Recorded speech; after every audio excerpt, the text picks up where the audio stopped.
Your Excellency, there is a strong feeling among Ugandans, especially peasants, that you have abandoned them to the economic shaft. For instance, Ugandan businessmen and women are being displaced from premises owned by Indians. They are being charged rent in dollars. They don't get any portion from government. These are women who have been earning money in the markets. The markets have been taken over by the economic shafts, the capitalists, through tendering. They don't hear anything from you who in 1986 said that you were the president of the whole. It is this frustration that is forcing some of our youth to these guerrilla activities. So people are wondering what happened to the president of the Bako. Expose them to. First of all, political science.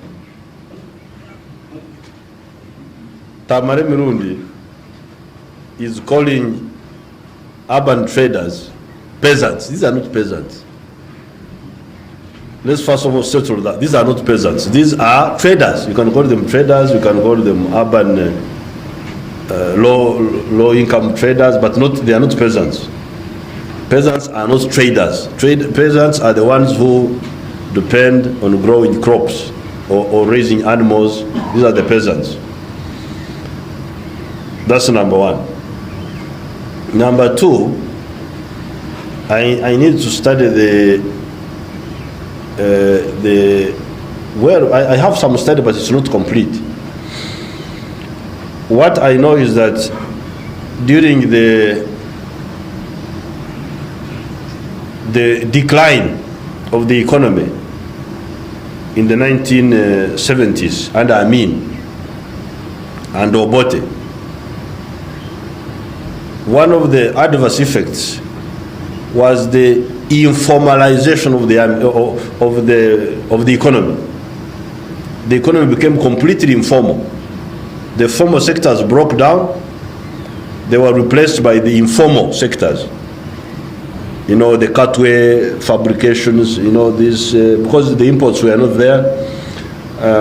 Then the Magendo people who were selling from Dubai. You go to Dubai, you bring things in a briefcase, you sell them, you go back. Now, as the economy becomes formalized, I wouldn't be surprised if such people are being squeezed out of the economy.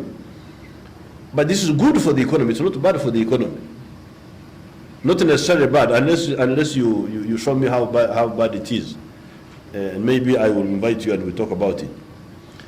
For instance, if a big importer, instead of bringing things in a briefcase from Dubai, if he imports a whole ship,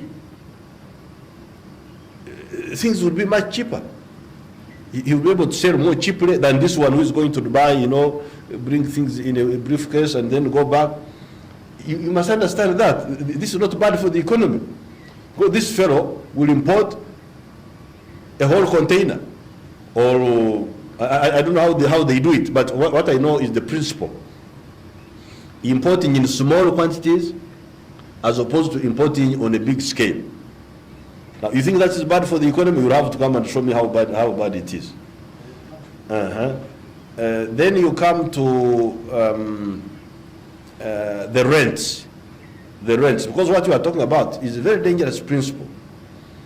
You seem to say that the government should intervene and put rent control. Should order the Indians and say, now you must not charge more than so much. Now that's very dangerous. The implications of that are very dangerous. By not controlling the rent, that's how Kampala has been built up like this. We don't control rent, so a lot of people go into houses, into building, in the hope of reaping profits from building. As a consequence, a lot of houses are built, and eventually the rent goes down by market forces rather than by government control. You remember Tamale Mirundi, what happened to transport? You remember transport, passenger transport. We never intervened. We allowed the UTC to die. UTC to die, People's Bus of Jinja to die. Now, what is the situation of transport now in Uganda? It is excellent.